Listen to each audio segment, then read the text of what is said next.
Okay, so this is Jonathan Roberts.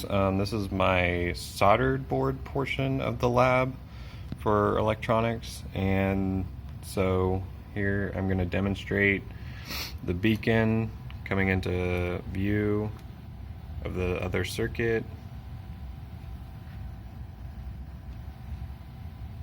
And you can see it lights up whenever it comes into view with my LED and my circuit. And so if you go in here, you can see there's a about a 40 kilohertz square wave, and you can look up here in the VPP is about 8.8 volts, which is within margin of error. And so yeah, it works perfectly. Thanks.